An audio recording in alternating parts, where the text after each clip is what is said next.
అందరికీ నమస్తే మాస్టర్స్. మనందరి గురువు గారైన బ్రహ్మర్షి పితామహ పత్రిజీ గారికి, వంశీకిరణ్ మాస్టర్ గారికి, ప్రవీణ మేడం గారికి ఆత్మ ప్రణామాల్ని, కృతజ్ఞతల్ని తెలియజేస్తున్నానండి. దివ్య మనోప్రకాశం బుక్ రచయిత అయిన టాకం గురువు గారికి కూడా ఆత్మ ప్రణామాల్ని తెలియజేస్తున్నాను. దివ్య మనోప్రకాశం నుండి అధ్యాయం 15 చదువుకుంటున్నాం మాస్టర్స్. ఆత్మ యొక్క శక్తి రేఖలు కంటిన్యూ చేస్తున్నానండి. మీ ఆత్మకు 3 ముఖ్య శక్తి రేఖలు ఉంటాయి. ఒకటి మేధాశక్తి మొదటి శక్తి రేఖ, రెండవది ప్రేమ రెండవ శక్తి రేఖ, మూడవది ఇచ్ఛా శక్తి మూడవ శక్తి రేఖ. మేధాశక్తి, ప్రేమ, ఇచ్ఛాశక్తి. ఓకే.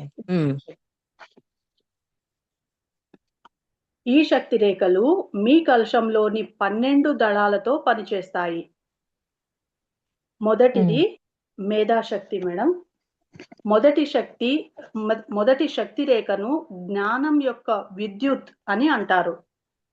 అది మీ భౌతిక, అనుభూతిక, మనోశరీరాలు, కాంతి, సత్యాలకు సేవ చేసేటట్లు చేస్తుంది.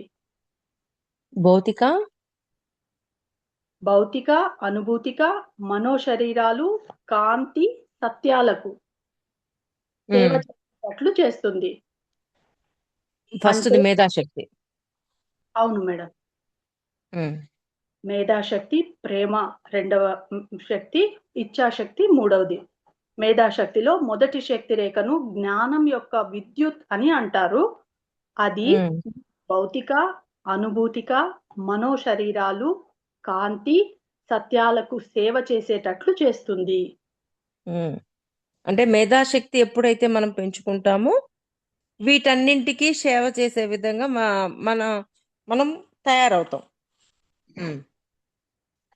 అంటే మీరు కాంతిని పెంపొందించి విస్తరించి దానితో కలిసిపోయి చీకటిని నిరోధిస్తూ సత్యవంతంగా, నిజాయితీగా, నిరాడంబరంగా, వాస్తవంగా, కాంతిగా ఉంటారు. అంటే ఎప్పుడైతే సేవ చేస్తూ ఉంటామో ఆ సేవ ద్వారా జ్ఞానాన్ని పొందుతూ ఉంటామో అప్పుడు మనలో ఉన్న కాంతి అంటే చీకటి తొలగిపోయి కాంతి వచ్చి తీరుతుంది. ఎప్పుడైతే కాంతి వస్తుందో అప్పుడు మనకు ఏమేంటివి? చీకటిని నిరోధిస్తూ సత్యవంతంగా, నిజాయితీగా, నిరాడంబరంగా, వాస్తవంగా, కాంతిగా ఉంటారు, సత్యవంతంగా ఉంటారు. సత్యము, నిజాయితీ, వాస్తవము, నిరాడంబరత ఇవన్నీ మనలో పెరుగుతాయి. వాటన్నింటినీ మనం ఆచరిస్తూ జీవించగలుగుతాం.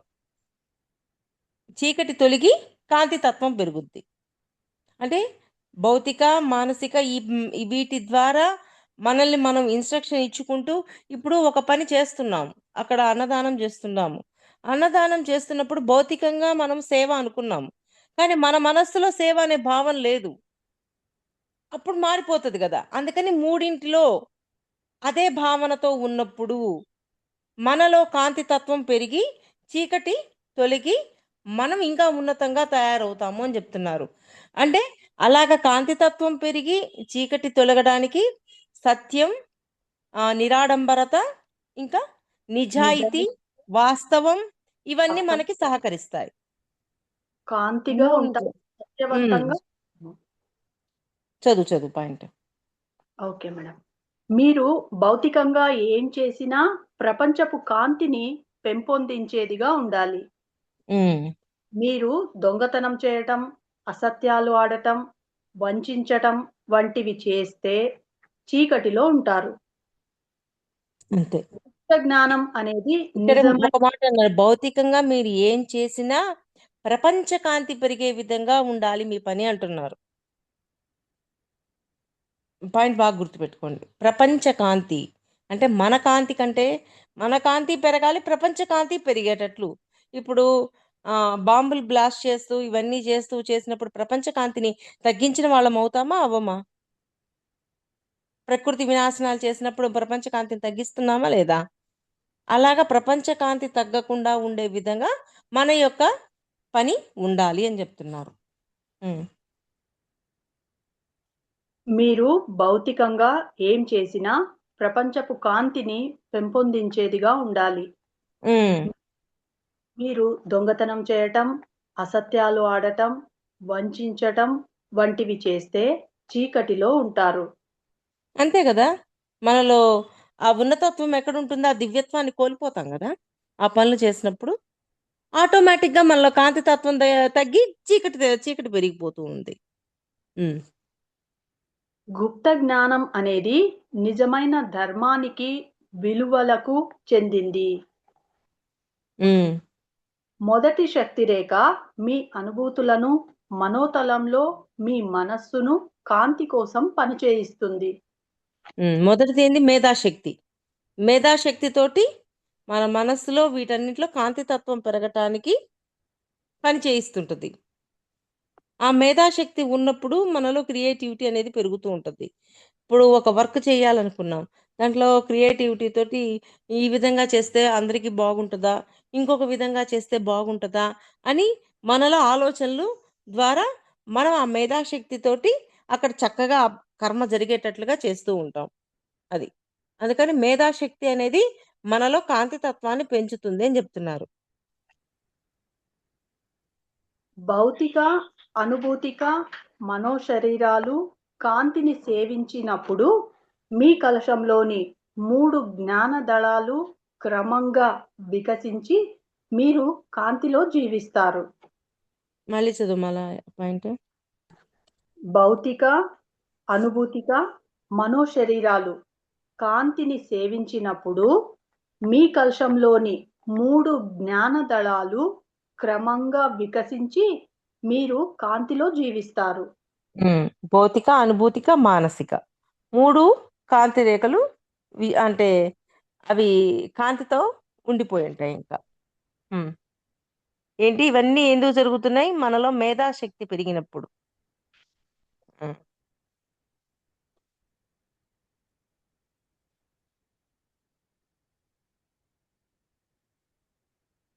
కాంతిలో జీవించడం అంటే మీ చర్యలు నీ వాయిస్ పోతుంది గీత. కాంతిలో జీవించడం అంటే మీ చర్యలు, అనుభూతులు కాంతితో పూరించబడి ఉంటాయి. ఉమ్. మీరు నిందలు, విమర్శలు, చిన్నబుచ్చటాలకు పాల్పడరు. అలా చేస్తే తిరస్కారం వస్తుంది. అంటే ఆ దివ్యత్వంతో ఉన్నప్పుడు కాంతి తత్వం పెరుగుతుంది. దివ్యత్వంతో లేనప్పుడు విమర్శించటం, ఎదుటివాడిని ఏదో ఒక విధంగా బాధ పెట్టటం, ఇట్లాంటివి చేసినప్పుడు మనలో ఆ కాంతితత్వం అనేది తగ్గిపోతుంది కదా. అది. ఉమ్. అంటే కాంతితత్వం పెరగటానికి తగ్గటానికి ఎవరు కారణం? మనమే కారణం. అంటే ఆ కాంతితత్వాన్ని జాగ్రత్తగా కాపాడుకోవాల్సిన డ్యూటీ మనకుంది. మేధాశక్తి ఉంది కదా, ఆ మేధాశక్తిని కూడా దేనికి ఉపయోగిస్తున్నాము అనేది మనం ఎప్పటికప్పుడు చెక్ చేసుకుంటూ ఉండాల. ఉమ్.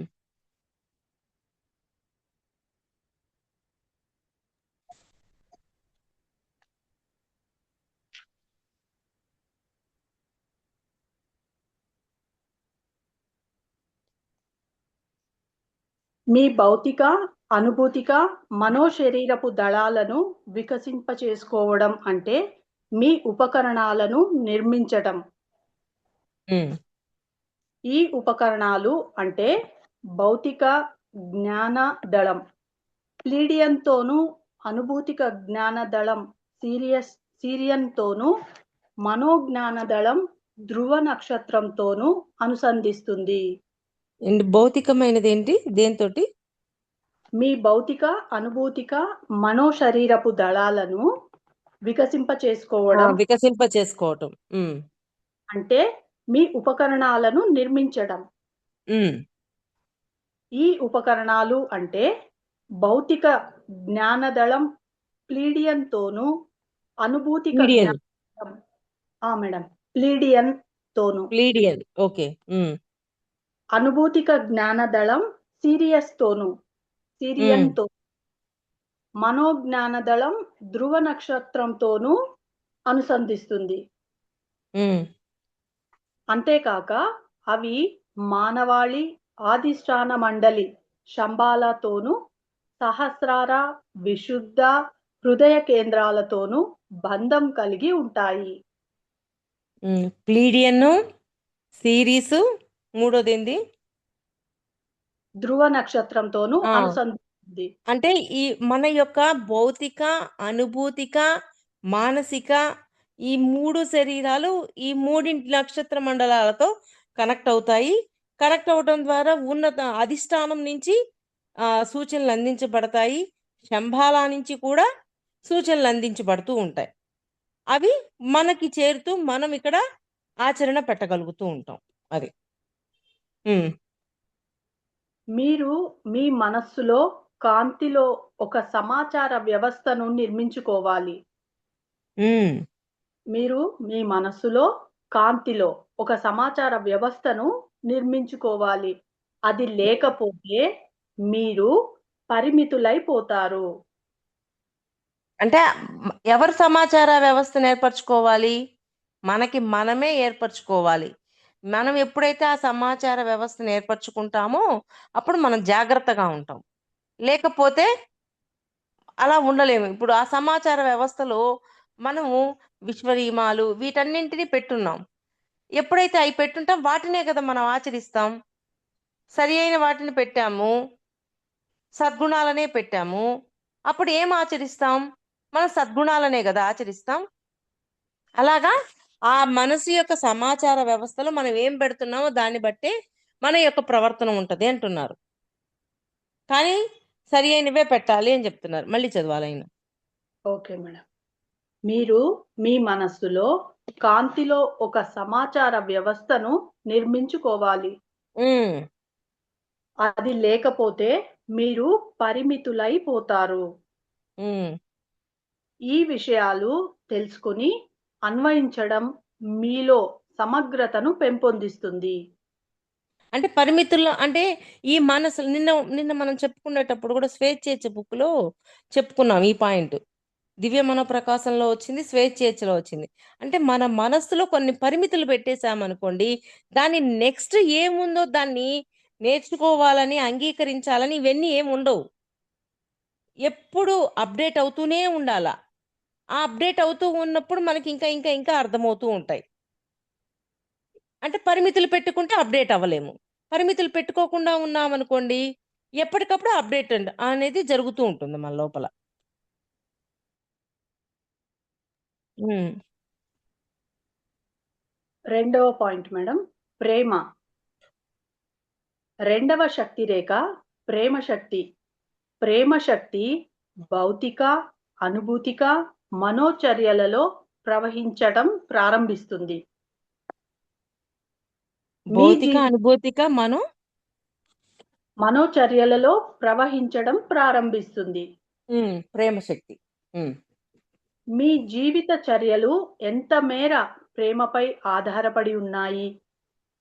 ప్రజలు తమ మనోచర్యలలో ఎంత ప్రేమ కలిగి ఉన్నారు అని ప్రశ్నిస్తున్నారు మేడం.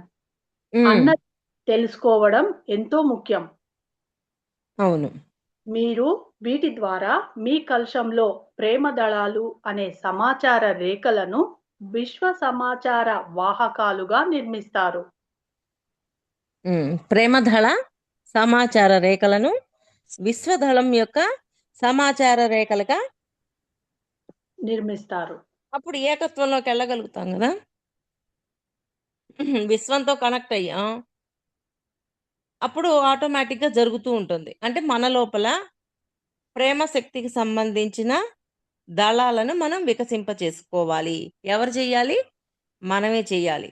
ఏమేంటి? భౌతిక, అనుభూతిక, మానసిక మొత్తం మూడింటిలోను మేధోశక్తికి సంబంధించిన దళాలని మనమే వికసింపజేసుకోవాలి. ప్రేమకు సంబంధించిన దళాలని మనమే వికసింపజేసుకోవాలి. ఎప్పుడైతే ఇవి వికసింప చేసుకుంటామో విశ్వంతో కూడా కనెక్ట్ అయి ఉంటాం కాబట్టి మనం ఇంకా ఇంకా ముందుకెళ్ళగలుగుతూ ఉంటాం. మళ్ళీ చదువుతాను మేడం. ఉమ్, రెండవది ప్రేమ. రెండవ శక్తి రేఖ ప్రేమ శక్తి. ప్రేమ శక్తి భౌతిక, అనుభూతిక మనోచర్యలలో ప్రవహించటం ప్రారంభిస్తుంది. ఉమ్, మీ జీవిత చర్యలు ఎంత మేర ప్రేమపై ఆధారపడి ఉన్నాయి? ప్రజలు తమ మనోచర్యలలో ఎంత ప్రేమ కలిగి ఉన్నారు? ఒక్క నిమిషం. మన జీవిత చర్యలలో ఎంత ప్రేమ తో చేస్తున్నాము, మనం చేసే పనుల్లో ప్రేమతో చేస్తున్నామా, కోపంతో చేస్తున్నామా, అయిష్టతతో చేస్తున్నామా అనేది మనం గమనించుకోవాలి. అంటే మనం చేసే పనులు ఉన్నాయి, రోజు చేసే పనులు ఉన్నాయి, వాటిని ప్రేమతో చేస్తున్నామా లేదా? ఉమ్. జీవిత చర్యల్లో తర్వాత ప్రజలు తమ మనోచర్యలలో ఎంత ప్రేమ కలిగి ఉన్నారు అన్నది తెలుసుకోవడం ఎంతో ముఖ్యం. అంటే మన మనస్సులో కూడా ఆ ప్రేమతత్వంతో ఉన్నామా లేదా అనేది మనమే గమనించుకోవాలి. బయటికి పని చేస్తున్నాం, ప్రేమతో ఉన్నాం ఉన్నాం అంటున్నాం, కానీ లోపలికి పోయేసరికి మన ప్రేమ ఉందా లేదా మనస్సులో, అది గమనించుకోవాలి. ఉమ్. లోపల ద్వేషం పెట్టుకొని బయట పని చేసినా సరే అది అర్థమైపోతుంది ఎదుటి వాళ్ళకి. అది ప్రజలు తమ మనోచర్యలలో ఎంత ప్రేమ కలిగి ఉన్నారు అన్నది తెలుసుకోవడం ఎంతో ముఖ్యం. ఉమ్. మీరు వీటి ద్వారా మీ కలశంలో ప్రేమ దళాలు అనే సమాచార రేఖలను విశ్వ సమాచార వాహకాలుగా నిర్మిస్తారు. విశ్వ సమాచార వాహకాలుగా అంటే ఆటోమేటిక్ గా విశ్వంలోకి మనం ఆ ప్రేమ తరంగాలను ఎప్పుడైతే రిలీజ్ చేస్తూ ఉంటామో అప్పుడు మన యొక్క వైబ్ మారిపోతుందా లేదా? ఉమ్, అది మేధో మీ శక్తి, ప్రేమ శక్తి. ఉమ్, మీ ఆలోచనను పరిశీలించి వాటిలో ప్రేమ ఎంతవరకు నిండి ఉందో గమనించండి. అంటే ఇంతాకేమన్నారు, మనం చేసే పనుల్లో ప్రేమతో చేస్తున్నామా, మన మనసులో ప్రేమతో ఉన్నామా లేదా అని గమనించమన్నారు. ఇప్పుడు ఎక్కడికి వచ్చారు, ఆలోచనలలో కూడా ప్రేమతో చేస్తున్నారా లేదా అని చెప్తున్నారు. మరి ఎంతగా మనం చెక్ చేసుకోవాలి మనల్ని మనం? ఉమ్, మీ ఆలోచనలను పరిశీలించి వాటిలో ప్రేమ ఎంతవరకు నిండి ఉందో గమనించండి. ఉమ్, ఆలోచనలలో చాలా వరకు కోపం, ద్వేషం, వేర్పాటు, వినాశాలతో కూడి ఉంటాయి. ఉమ్. మీకు ప్రేమ లేకపోతే మనోతలంలోని ప్రేమ దళాలను వికసింప చేసుకోలేరు. ఏంటి? మీకు ప్రేమ లేకపోతే మనోతలంలోని ప్రేమ దళాలను వికసింప చేసుకోలేరు. మనోతలంలోని ప్రేమ దళాలను వికసింపజేసుకోలేము. ఉమ్, ప్రేమ దళాలు నిర్మింపబడకపోతే తీవ్రమైన పరిణామాలు ఉంటాయి. ఉమ్. మానసిక అనారోగ్యాలు వస్తాయి. మీలో విశ్వపు సృజనాత్మకత స్వేచ్ఛగా ప్రవహించలేదు. అంతే కదా. ఉమ్. దానివల్ల తదుపరి జన్మలో మనోవైకల్యం ఉంటుంది. అబ్బో, మళ్ళీ చదువురా ఆ పారాగ్రాఫ్ అంతా. మీరు నమ్మినా నమ్మకపోయినా అది సత్యం. ఉమ్, చదువుతా. మీ ఆలోచనలను పరిశీలించి వాటిలో ప్రేమ ఎంతవరకు నిండి ఉందో గమనించండి. మీ ఆలోచనలలో ఉమ్, ఆలోచనలను పరిశీలించి వాటిలో ప్రేమ ఎంతవరకు నిండి ఉందో గమనించండి. ఉమ్.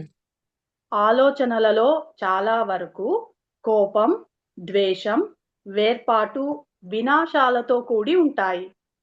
అంటే ఆలోచనలలో కూడా ప్రేమతో చేస్తున్నామా లేదా అనేది గమనించుకోవాలి. అంటే పక్క వాళ్ళకి హెల్ప్ చేస్తున్నాము, ఆ ఏకత్వంలోకి వెళ్ళినప్పుడు ఆలోచనలలో కూడా మనకు ప్రేమ వస్తుంది. ఓకే, వాళ్ళు నేను వేరు కాదు, భూమి మీద అందరం ఒకరికొకరం హెల్ప్ చేసుకోవడానికి ఉన్నాం అని చెప్పి ఆ సహాయము ప్రేమతో చేయగలుగుతాం, లేకపోతే చేయలేము. అందుకని ఆ ప్రేమతో చేస్తున్నామా లేదా, కోపంతో, ద్వేషంతో, ఈర్ష్యతోటి ఈ భావాలతో చేస్తున్నామా అనేది ఎవరికి వాళ్ళు గమనించుకోవాలి. మనం మాస్టర్స్ కనెక్ట్ అయ్యి ఉన్నామనుకో, మాస్టర్స్ మనకి ఇన్ఫర్మేషన్ ఇస్తుంటారు, ఇది నువ్వు ఇందువల్ల చేస్తున్నావు, ఎందుకని చేస్తున్నావు అని. అది. ఉమ్. మీకు ప్రేమ లేకపోతే మనోతలంలోని ప్రేమ దళాలను వికసింప చేసుకోలేరు. ఉమ్, ప్రేమ దళాలు నిర్మింపబడకపోతే తీవ్రమైన పరిణామాలు ఉంటాయి. ప్రేమ దళాలు నిర్మింపబడకపోతే తీవ్రమైన పరిణామాలు ఉంటాయి అంటున్నారు మేడం. ఉమ్, మానసిక అనారోగ్యాలు వస్తాయి. అంతే. ఉమ్, మీరు విశ్వపు సృజనాత్మకత స్వేచ్ఛగా ప్రవహించలేదు. విశ్వంలో సృజనాత్మకత అంటే విశ్వం యొక్క అప్డేటెడ్ వర్షన్స్ అన్ని మనం తీసుకోలేకపోతాం. అంటే కుకర్మలు చేస్తున్నాం, మన ఆలోచనలలో అంతా కుకర్మలే ఉన్నాయి. అప్పుడు విశ్వం ఇచ్చే ఇన్ఫర్మేషన్ మనం ఏడ తీసుకోగలుగుతాం? తీసుకోలేం కదా. అది. ఉమ్, దానివల్ల తదుపరి జన్మలో మనోవైకల్యం ఉంటుంది. ఉమ్, మీరు నమ్మినా నమ్మకపోయినా అది సత్యం. ఉమ్, మిమ్మల్ని మీరు నిర్మించుకోవటానికి నేను నా కాంతి దళాలను, ప్రేమ ప్రేమ దళాలను, ఇచ్ఛా దళాలను నిర్మించుకోవాలి అనుకోండి. మళ్ళీ చెప్పు మలైను. అప్పుడు మీలో కాంతి ప్రేమ పెంపొందుతాయి. మిమ్మల్ని మీరు నిర్మించుకోవటానికి నేను ఉమ్, నా కాంతి దళాలను, ప్రేమ దళాలను, ఇచ్ఛా దళాలను నిర్మించుకోవాలి అని చెప్పుకోండి అంటున్నారు మేడం. అంటే మీకు మీరు ఎప్పటికప్పుడు డైరెక్షన్స్ ఇచ్చుకుంటూ ఉండాలి. ఆ ప్రేమ దళాలని, ఇచ్ఛా దళాలని, వీటన్నింటినీ వికసింప చేసుకోవాలి అని మనకు మనం ఎప్పుడైతే చెప్పుకుంటూ ఉంటామో, పదే పదే చెప్పుకుంటూ ఉండే కొద్దీ మనం ఒకవేళ రాంగ్ రూట్ లోకి పోయినా సరే మన మనస్సు మళ్ళీ సరైన దారిలోకి తీసుకొస్తుంది. అందుకే కదా శ్రవణం, మననం, నిధిధ్యాసనం, ఆత్మ సాక్షాత్కారం. మననం ఎప్పుడూ ఉండాలి మనకి. ఎప్పుడు సజ్జన సాంగత్యం ఉండాలా, స్వాధ్యాయం ఉండాలా, ప్రబోధం ఉండాలా, ధ్యానం ఉండాలా. ఇప్పుడు కొత్త కర్మ ధ్యానం కూడా ఉండాలా. ఈ నాలుగిటితో పాటు కర్మ ధ్యానం అంటే 72 శ్వాసలు కానీ కర్మ ధ్యానం కానీ తప్పకుండా ఉండాలి. 5వది కూడా చేర్చుకుంటున్నాం మనం ఇప్పుడు. ఇవన్నీ ఎప్పుడూ ఉండాలా. ఇవన్నీ ఉంటే ఒకవేళ అట్లా రాంగ్ రూట్ లో పోతున్నా మళ్ళీ లాక్కొచ్చేస్తాయి. అందుకు చూడండి, మళ్ళీ ఒక క్లాసు వినగానే మనకే ఎంత ఎనర్జెటిక్ గా ఉన్నట్టు అనిపిస్తుంది. అవును, ఈ రోజు మళ్ళీ ఏమున్నాయి, ఎక్కడ ఏం సరి చేసుకోవాలి అని చెప్పి మళ్ళీ మనల్ని మనం సరి చేసుకుంటున్నావా లేదా? అది. అప్పుడు మీలో కాంతి ప్రేమ పెంపొందుతాయి. ఆటోమేటిక్ గా వచ్చేస్తాయి. దానితో మీరు ఆరోగ్యంగా, శక్తివంతంగా, ప్రాణశక్తితో, రేడియో ధార్మికతతో ఉంటారు. ఆరోగ్యంగా, శక్తివంతంగా, ప్రాణశక్తితో, రేడియో ధార్మికతతో ఉంటారు. ఆటోమేటిక్ గా ప్రాణశక్తి ఇవ్వబడి ధ్యానం చేస్తున్నాం, ప్రాణశక్తి ఇవ్వబడుతుంది. మళ్ళీ శక్తివంతంగా ఎలా ఉంటాము? అనవసరపు ఆలోచనలు లేవు కదా. మనం ప్రేమతో చేస్తున్నాం. ఒక హెల్ప్ చేయాలంటే ప్రేమతో చేస్తున్నాం, అక్కడ నిష్కామంగా చేస్తున్నాం. ఇంకా దాని నుంచి ఏం ఆశించట్లేదు. వస్తుంది ఫలితం, ఏదో ఒక రూపంలో వస్తుంది, కానీ మనకి సంబంధం లేదు. చేయగలిగింది చేసుకుంటూ హెల్ప్ ముందుకెళ్తున్నాం. ఇవన్నీ చేయటం వల్ల మనకి ఎన్ని బెనిఫిట్స్? మళ్ళీ ఆ లైన్ మళ్ళీ ఒకసారి చదువు. Okay madam. దానితో మీరు ఆరోగ్యంగా, శక్తివంతంగా, ప్రాణశక్తితో, రేడియో ధార్మికతతో ఉంటారు. ప్రాణశక్తితో ఉండటమే రేడియో కాదు ఆ, ఉండటమే కాక మీలో సమగ్రత పెంపొందుతుంది. నిన్న మనం చెప్పుకున్నాం సమతుల్యత, సమగ్రత, ఇంకొకటి ఏంటి, 3 చెప్పుకున్నాం. ఆ మూడిట్లో ఇది కూడా వస్తుంది అనమాట. ఓకే, ఇవన్నీ పెంచుకున్నప్పుడు ఆటోమేటిక్ గా వస్తుంది. అందుకని ధ్యానం, సజ్జన సాంగత్యం, స్వాధ్యాయం, ప్రబోధం, జ్ఞాన సిద్ధి ధ్యానం తప్పకుండా చేయాలి. ధ్యానం ఏ విధంగా చేస్తున్నామో మధ్యరాత్రిలో లేసి జ్ఞాన సిద్ధి ధ్యానం కూడా అదే విధంగా చేయాలి. మన లైఫ్ లో ధ్యానం ఎలాగ డైలీ రొటీన్ గా ఉందో అది కూడా ఒక రొటీన్ అయినట్టు అయిపోవాలి మనకి. ఇన్ని రోజులు చేయాలా, అన్ని రోజులు చేయాలా క్వశ్చన్ కూడా లేదు, ఇంకా జీరో చేసేయాలా, ఇంక రోజు చేయాలా. ఒకవేళ ఏదైనా ఫంక్షన్కి వెళ్ళాం, ఎక్కడికైనా బయటకు వెళ్ళాం, 1-2 రోజులు మిస్ అయినా పర్వాలా, కానీ ఆ కనెక్టివిటీ పోకుండా మనం చూసుకోవాలి. ఈ 5 మనం ఎప్పుడు చేయాలి. ఎందుకని ఇది చేస్తేనే మన అంతరంగంలో మనము బయట చేస్తున్న కర్మలకి ఎటువంటి రియాక్షన్ ఇస్తున్నాం, మన ఆలోచనలలో ప్రేమతో చేస్తున్నామా లేదా, ఇవన్నీ మనకి ఇన్ఫర్మేషన్ ఎప్పటికప్పుడు మాస్టర్స్ ఇస్తూ ఉంటారు. మరి మాస్టర్స్ ఇస్తున్న ఇన్ఫర్మేషన్ మనం తెలుసుకోవాలంటే 72 బ్రీత్స్ చేయాలి కదా, అందుకని. దానితో మీరు ఆరోగ్యంగా, శక్తివంతంగా, ప్రాణశక్తితో, రేడియో ధార్మికతతో ఉంటారు. ఉండటమే కాక మీలో సమగ్రత పెంపొందుతుంది. మరి ఇవన్నీ పెంచుకోవాలంటే ఇవన్నీ చెయ్యాలా.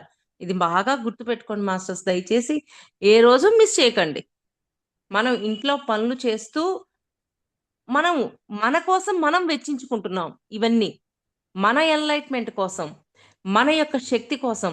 మనం ఎంత ఫుడ్ తిన్నా, ఎన్ని చేసినా సరే ఆ ప్రాణశక్తి తీసుకోవడం అనేది మనం తప్పకుండా చేయాలి. ఎప్పుడైతే ఆ ప్రాణశక్తిని తీసుకుంటుంటామో అప్పుడు మనము ఎనర్జెటిక్గా ఉంటాము, మనలో ఆరోగ్యం వస్తుంది, వ్యాధి నిరోధక శక్తి పెరుగుతుంది, అన్నీ పెరుగుతాయి. అలా కానట్లయితే ముడుచుకుపోతారు. కన్ఫర్మ్గా. పరిణామం అంటే వికాసం, నిర్మాణం, భౌతిక, అనుభూతిక, మనోశరీరాలలోని ఆనందాలను ఆస్వాదించడమే ధ్యేయం అయినప్పుడు అభివృద్ధి నిరోధించబడుతుంది. అది అలా కానట్లయితే ముడుచుకుపోతారు.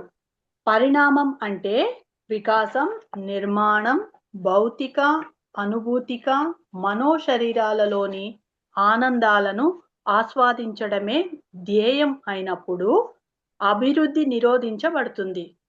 అంటే ఇప్పుడు భౌతిక, అనుభూతిక, మానసిక తలాల్లోని ఆనందాలు అన్నారు. ఆనందాలు అంటే సరి అయిన కర్మ చేసినప్పుడు, సరి అయిన భావంతో ఉన్నప్పుడు, సరి అయిన మనసులో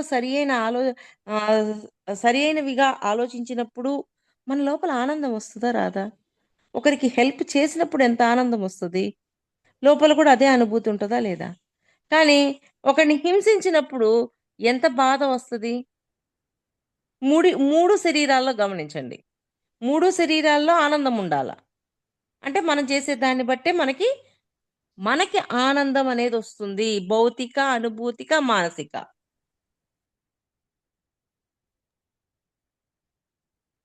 మీ శరీరాలు ఆదిమతత్వాలతో ఉండి పరిణామ నియమాలను అనుసరించలేవు.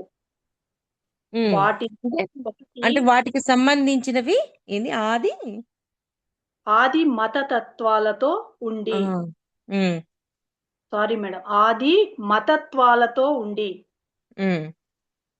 పరిణామ నియమాలను అనుసరించలేవు. ఒక్కొక్కసారి పరిణామ నియమాలను అనుసరించినప్పుడు మనలో ఈ ఆనందం కూడా ఉండదు. ఆత్మానందం అంటారు. మనసు ఉత్సాహంగా, ఉల్లాసంగా ఉంచుకోవాలి అంటారు. ఎప్పుడైతే ఉంచుకుంటాం, భౌతిక శరీరం కూడా చక్కగా సరి అయిన కర్మ చేసినప్పుడు ఫుల్ యాక్టివ్గా ఉంటుంది. ఎంత పనైనా చేసుకుంటూ వెళ్ళిపోతాం. అది వాటిలో ఒకటి పైకి వెళ్తుంటే మరొకటి కిందకి వెళ్తుంది. ఆత్మకోణంలో ఒకటి విచ్ఛిన్నత, రెండవది తిరిగి రూపొందడం. ఆత్మకోణంలో ఒకటి విచ్ఛిన్నత, రెండవది తిరిగి రూపొందడం. అంటే ఒకటి విచ్ఛిన్నత, రెండవది తిరిగి రూపొందటం. ఓకే. ఒక నక్షత్ర మండలం నిర్మూలింపబడినప్పటికీ దాని నుంచి వెలువడే కాంతి 300 మిలియన్ల సంవత్సరాల వరకు మిమ్మల్ని చేరుతూనే ఉంటుంది. Okay madam. ఒక నక్షత్ర మండలం నిర్మూలింపబడినప్పటికీ దాని నుంచి వెలువడే కాంతి 300 మిలియన్ల సంవత్సరాల వరకు మిమ్మల్ని చేరుతూనే ఉంటుంది. అంటే ఒక నక్షత్ర మండలం ని నిర్మూలించినప్పుడు అని కదా చెప్తుంది? అవును మేడం. అంటే బ్లాక్ హోల్ నిర్మూలించడము అంటే బ్లాక్ హోల్ లోకి వెళ్ళటం అనేది జరిగినప్పుడు దాని నుంచి వచ్చిన శక్తి కొన్ని మిలియన్ సంవత్సరాల పాటు మనకు అందించబడుతుంటది అనే అవును మేడం.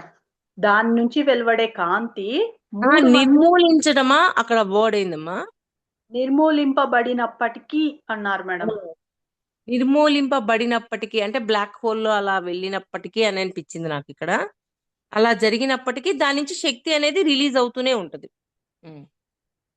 కానీ ఇదెందుకు మెన్షన్ చేశారు ఆయన? చదువు.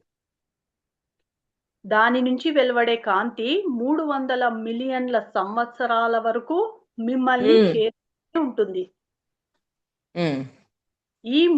ఈ మూడంచెల దళాలు ప్రత్యక్షంగా మీ విశుద్ధ హృదయ సహస్రార కేంద్రాలతోనూ మిగిలిన వాటితో పరోక్షంగాను అనుసంధించబడి ఉంటాయి.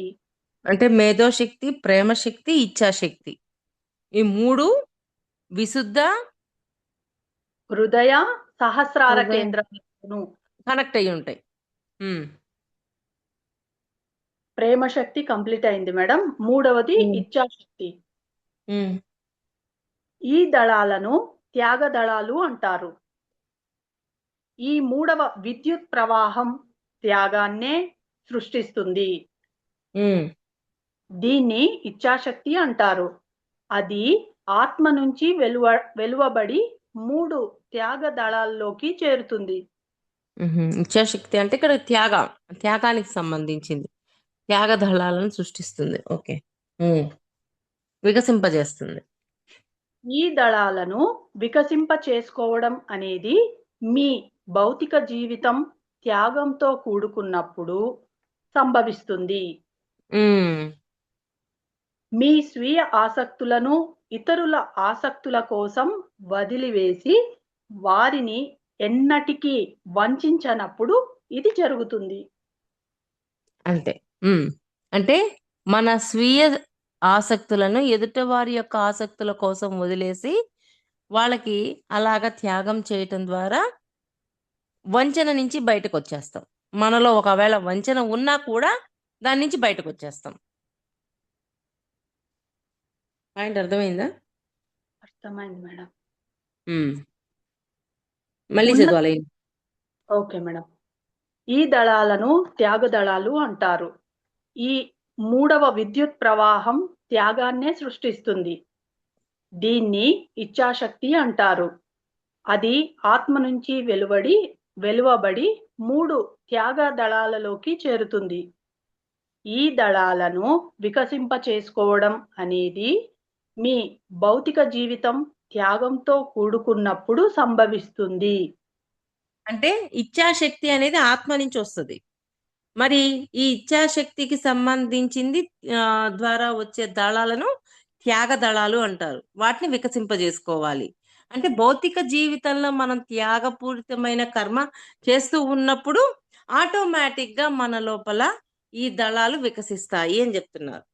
త్యాగంతో కూడి ఉండాలి మన కర్మ, మనం చేస్తున్న కర్మ. ఓకే. మీ స్వీయ ఆసక్తులను ఇతరుల ఆసక్తుల కోసం వదిలివేసి వారిని ఎన్నటికీ వంచనప్పుడు ఇది జరుగుతుంది. అంటే వాళ్ళని వంచన చేయకూడదు. త్యాగం చేయాలి తప్ప వంచనతో ఎటువంటి పని చేయకుండా ఉన్నప్పుడు ఈ త్యాగ దళాలు అనేవి వికసిస్తాయి. ఉన్నత విజయాలు అమూల్యమైనవి. దానికి మీరు ఎంతో వెల చెల్లించాలి. భౌతిక విజయాలు అమూల్యమైనవి. దానికి మీరు ఎంతో వెల చెల్లించాలి. దాన్ని మనం ఎంతో వెల చెల్లించాల్సిన అవసరం వస్తుంది. మళ్ళీ చదువుమాలైన. Okay madam. ఉన్నత విజయాలు అమూల్యమైనవి. దానికి మీరు ఎంతో వెల చెల్లించాలి. అంతే కదా. ఉన్నత విజయాలు సాధించాలంటే ఊరికే వచ్చేస్తుందా? మనం ఇప్పుడు చెప్పుకున్న మేధాశక్తి, ప్రేమశక్తి, ఇచ్ఛాశక్తి వీటన్నింటినీ పెంచుకునే కొద్దీ మనలో కాంతితత్వం పెరుగుతుంది. కాంతితత్వం పెరిగే కొద్దీ మనం ఆ పనులతో చక్కగా చేయగలుగుతూ ఉంటాం. భౌతికంగా వజ్రాలు కావాలంటే ఏ విధంగా కష్టపడాలో ఆధ్యాత్మికంగాను అంతే. ఉమ్, మీ భౌతిక జీవితంలో త్యాగం ఒక త్యాగదళాన్ని నిర్మిస్తుంది. తరువాత అనుభూతిక జీవితంలో త్యాగదళాలు సహస్రార హృదయ విశుద్ధ చక్రాలకు అనుసంధింపబడి ఇంకా మానవాళికి ఆదిష్టానానికి శంబాలాకు ఇంకా ప్లీడియన్ సిరియస్ ధృవతారలతో కూడా కలపబడి ఉంటాయి. మనం ముందు చెప్పుకున్నట్టు ప్లీడియన్, సిరియస్ ధృవతారలతో. రెండోది ఏంటి? Sirius Sirius. Madam. Sirius. Sirius. Pleiadian, Sirius ధృవతారాలతో కనెక్ట్ అయ్యి ఉంటాం అనమాట. అంటే ఈ ఈ మూడింటిని పెంచుకుండే కొద్దీ దాంతో కనెక్ట్ అవుతాము, శంభాలతో కనెక్ట్ అవుతాము, ఆటోమేటిక్ గా అధిష్టానం నుంచి సమాచారాన్ని తీసుకోగలుగుతుంటాం. ఉమ్. అంతవరకు చాలేమ్మా గీత. 2 లైన్స్ ఉంది. ఇది పారాకా స్టాప్ చేస్తాం మేడం. ఓకే అమ్మా. 2 లైన్స్ ఉంది. ఉమ్. ఇంకా మీ ప్లీడియస్ సీరియస్ ధృవతారలతో కూడా కలపబడి ఉంటాయి. మీ ఉమ్. అనుభూతిక శరీరం మీ ఉల్లాసాల, ఆనందాల, సౌకర్యాల, సద్భావాల నిధి వంటిది. ఉమ్. 4వ ఉపదేశం వద్ద అది నాశనం చేయబడుతుంది. అప్పుడు ఏది ఏది నాశనం చేయబడుతుంది? మేడం ఇక్కడి నుంచి చదువుతాను చూడండి మేడం. తరువాత ఉమ్. అనుభూతిక జీవితంలో త్యాగదళాలు సహస్రార హృదయ విశుద్ధ చక్రాలకు అనుసంధింపబడి ఉమ్. ఇంకా మానవాళికి ఆదిష్టానానికి శంబాలాకు ఇంకా ప్లీడియన్ సీరియస్ ధృవతారలతో కూడా కలపబడి ఉంటాయి. మీ అనుభూతిక శరీరం మీ ఉల్లాసాల, ఆనందాల, సౌకర్యాల, సద్భావాల నిధి వంటిది. అంటే అనుభూతిక శరీరంలో ఉన్నవన్నీ ఒక నిధిలాగా అని చెప్తున్నారు ఇవన్నీ. ఉమ్. మీ అనుభూతిక శరీరం ఉల్లాసాల, ఆనందాల, సౌకర్యాల, సద్భావాల నిధి వంటిది. ఉమ్. 4వ అంటే మనం అలా ఉపదేశం తయారు చేసుకోవాలి మన అనుభూతిక శరీరాన్ని. ఉమ్. 4వ ఉపదేశం వద్ద అది నాశనం చేయబడుతుంది అంటున్నారు మేడం. ఓహో. ఉమ్. అప్పుడు ఆ స్థానాన్ని అంతరావబోధ శరీరం ఆక్రమించుకుంటుంది. ఉమ్. అది నిర్మల ప్రేమ, కరుణలను వ్యక్తీకరిస్తుంది. అంటే ఎప్పుడైతే ఈ అనుభూతిక శరీరంలో వీటిని ఇంప్రూవ్ చేసుకుంటామో సరికానివన్నీ నాశనం చేయబడతాయి. ఎప్పుడైతే అనుభూతిక శరీరంలో ఇవి ఇంప్లిమెంట్ చేస్తాం ఇవి ఆటోమేటిక్ గా ఆత్మను చేరతాయి. ఆత్మను చేరాక ఆత్మలో కూడా ఇవే తయారవుతాయి. పాయింట్ అర్థమవుతుందా? అనుభూతిక శరీరంలో ఏమేంటి మళ్ళీ అది చదువమ్మా, ఏమేమి ఇంప్రూవ్ చేసుకోవాలి?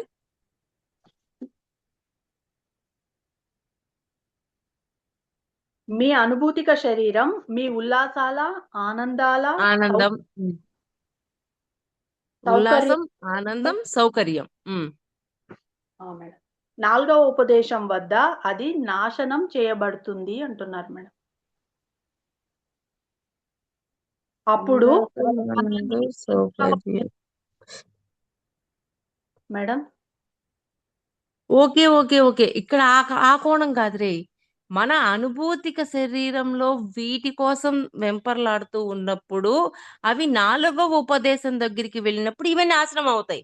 అంటే ఉల్లాసము అంటే భౌతికమైన వాటి కోసం ఉల్లాసంగా ఉండటం, ఆ సౌకర్యాలు చూసుకోవటం, ఇవన్నీ నాశనం అయిపోతాయి అని చెప్తున్నారు ఇక్కడ. సారీ, ఇందాక చెప్పింది కోణం వేరు, ఇప్పుడు చెప్పే కోణం వేరు. అంటే వీటి కోసం వెంపర్లాడుతుంటాము అనుభూతిక శరీరంలో. నాకు ఆ వస్తువు ఉంటే ఆనందం, ఈ వస్తువు ఉంటే ఆనందం, అది ఉంటే ఆనందం, ఇవన్నీ ఉన్నాయి.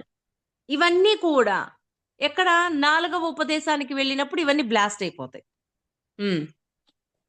సారీ, ఇంతాక ఆ కోణం చెప్పాను, రాంగ్ అమ్మా, అది ఈ కోణం. మీ అనుభూతిక శరీరం మీ ఉల్లాసాల, ఆనందాల, సౌకర్యాల, సద్భావాల నిధి వంటిది. 4వ ఉపదేశం వద్ద అది నాశనం చేయబడుతుంది. ఉమ్, ఇప్పుడు ఆ స్థానాన్ని అంతరావబోధ శరీరం ఆక్రమించుకుంటుంది. ఉమ్, అది నిర్మల ప్రేమ, కరుణలను వ్యక్తీకరిస్తుంది. అప్పుడు ఇవి నాశనం అయిపోయేసరికి నిర్మలమైన ప్రేమ కరుణ అనేవి ఆటోమేటిక్ గా ఇంప్రూవ్ అవుతాయి. ఎక్కడికి పోయినప్పుడు 4వ ఉపదేశం కాడికి పోయినప్పుడు ఇవన్నీ క్లియర్ అయిపోతాయి. క్లియర్ అయిపోయి నిర్మలమైన ప్రేమ కరుణ అనేవి మన మన లోపల ఫామ్ అవుతాయి. ఇప్పుడు అర్థమైందా? ఇందాక రాంగ్ చెప్పాను రా, పొరపాటు. అర్థమైంది మేడం. ఇక్కడికి స్టాప్ చేయమంటారా మేడం? Okay ma'am. ఓకే. ఇంత చక్కటి అవకాశం ఇచ్చిన ప్రవీణ మేడం గారికి, టార్కం గురువు గారికి నా హృదయపూర్వక కృతజ్ఞతల్ని తెలియజేస్తున్నాను మాస్టర్స్. అందరికీ థ్యాంక్ యూ అండి.